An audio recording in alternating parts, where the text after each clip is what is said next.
sign photo সব আছে মই লৈ পেলাই মোৰ ঘৰলৈ পঠালো কিয় পঠালো কাৰণ এইটো বস্তু খাব ওলাইছো আজি তেনেকুৱা দি পঠালো তেনেকুৱা আছিল ঠিক ভাতটো খাই থাকোতে মোক শ্যামকানু মহন্তই ফোন কৰিলে শ্যামকানু মহন্তই ফোন কৰি পেলাই মোক কৈছে যে তুমি আহি পালা নেকি মই ইয়েছ পালো তে মোক ক'লে একদম লাহে লাহে কথা পাতি আছে মোক ক'লে যে মই এটা মিটিং চলি আছে মোৰ ইয়াতে সব মিনিষ্টাৰ বিলাক আছে এই জুবিনৰ কিবা এটা এক্সিডেন্ট হৈছে অলপমান খবৰ লোৱাচোন মই ক'লো কাক খবৰ লম এই যে মই নাম্বাৰটো পঠাই দি আছো নাম্বাৰ দি আছো তোমাক হোৱাটছআপত মই ঠিক আছে ই নাম্বাৰ এটা হোৱাটছআপত দি পঠালে প্ৰথমতে মই হোৱাটছআপৰ নাম্বাৰটো ফোন কৰিলো মাৰি আছো দুবাৰমান মই ফোনটো পোৱা নাই মেবি বিকজ আইলেণ্ডত আছিলে ক'ত সেইকাৰণে আইলেণ্ডত চাগে সিগনেল নাই পোৱা নাই মই ইতিমধ্যে মোক ৰাজেশ ভূঞাই ফোন কৰিলে ৰাজেশ ভূঞাই ফোন কৰি পেলাই মোক ক'লে দাদা ক'ত আছে আপুনি মই ক'লো ইয়াতে আছো ৰ'বা মই গম পাইছো কি নহয় হাহাকাৰ পাইছে এক্সিডেণ্ট হৈছে তাৰ বোলে একদম দৌৰক মই গ'লো দৌৰি পেলাই মই দৌৰি গৈ পেলাই তাৰপিছত সেই মানুহজনক পালো মানুহজনক পাই ফোন কৰিলো ই ক'লে যে আমাক অমুক ঘাটত লৈ গৈ আছে মই কোনটো ঘাটত আনি আছে তাৰে আগত কি হ'ল এই ইহঁতে তাৰমানে ইহঁতেদি আহি আছে ইহঁতেদি যেতিয়া আহে আমি যদি কোনোবাই জাহাজত উঠিছে গম পাব বতাহ চলি থাকে গতিকে ফোনটো অলপ ডিষ্টাৰ্ব হৈ থাকে তে মই সুধি আছো যে এক্সিডেণ্টটো হ'ল কেনেকা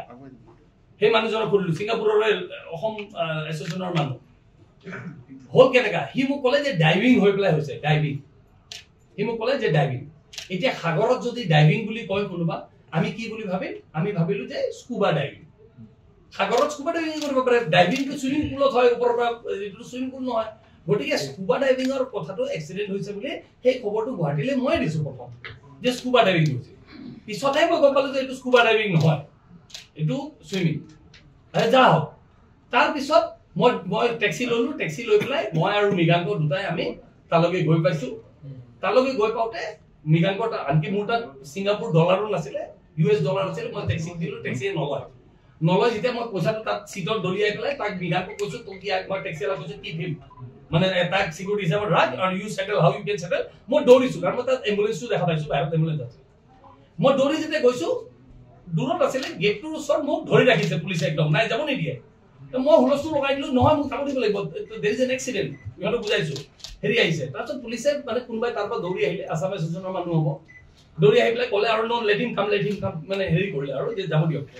চ' মোক এলাউ কৰিলে ভিতৰত যাবলৈ যেতিয়া মই তাত গৈছো জাহাজ ঘাটত আমাৰ যেনেকুৱা এতিয়া নতুনকে এইটো বনাইছে তেনেকুৱা ঘাট আৰু তাত ইয়টখন লগোৱা আছে মই দেখা পালো জুবিনক পাম মাৰি আছিলে এটা আৰু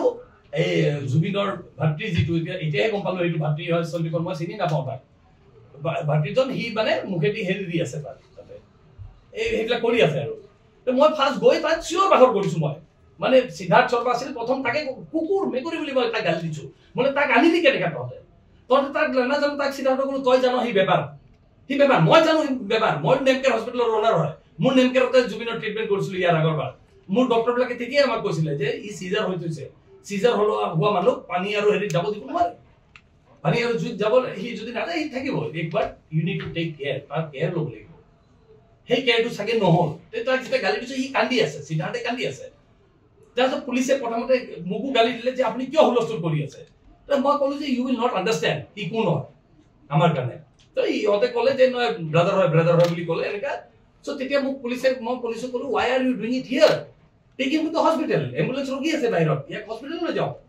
আৰু পুলিচ আৰু এজন কোষ্ট গাৰ্ড আছিলে কোষ্ট গাৰ্ডে হেৰি দি আছিলে তো পুলিচক কওঁতে পুলিচে মোক ক'লে ইউ কেন টেক মোক ক'লে যে আপুনি লৈ যাব পাৰে বাট দিছ পিপল কেনট ডু মই বোলো ৱাই ক'লে যে দে আৰ ডিটেইনড যিবিলাক মানুহ তাত আছিলে মানে in the island in the yacht সেইখিনি মানুহক আমি ডিটেইন কৰিছো উই হেভ ডিটেইন দেম মই ক'লো যদি আপোনালোকে ডিটেইন কৰিছে ঠিক আছে মই লৈ যাওঁ বলক দিয়ক তাক we should rush him to the hospital চ' ইহঁতে এটা ষ্ট্ৰেচাৰ উঠালে তেতিয়া মই আকৌ চিন্তা কৰিলো যে মই যদি অকলে যাওঁ মোক যদি মেডিকেলৰ হেৰিবিলাক সোধে মই নাজানিম সি কি কৰিছে চ' মই পুলিচক বুজালো মই লিভ দিছ গাই এটলিষ্ট ইজ মেনেজাৰ মানে সিদ্ধাৰ্থ মই সিদ্ধাৰ্থ শৰ্মাক আহিবলৈ দিয়ক কাৰণ হি ন'জ কি মেডিচিন তাক খুৱাব লাগে কি খাইছিলে কি খোৱা নাই কি হৈছিলে আমিতো একোৱেই নাজানো তেতিয়ালৈকে সি কি কৰিলে কেনেকা গ'ল কিয় গ'ল তাৰপিছত ইহঁতে পুলিচে এগ্ৰী কৰিলে কিন্তু পুলিচে তাক ক'লে যে তোমাৰ আই কাৰ্ড চাই কাৰ্ড কিবা কিবি ল'লে তেনেকা লৈ পেলাই তাক আহিব দিলে চ' আমি ওলাই আহি পেলাই তাক এম্বুলেন্সত উঠালো এম্বুলেন্সত মেচিন আছিলে এম্বুলেন্সৰ মেচিনত তাক পাম্প কৰিছে তাৰ হাৰ্টবিলাক পাম্প কৰিছে হেৰিবিলাক লগাই পেলাই সেইবিলাক কৰি আছে এম্বুলেন্সত সেইটো কৰিছে তাক মিনটাই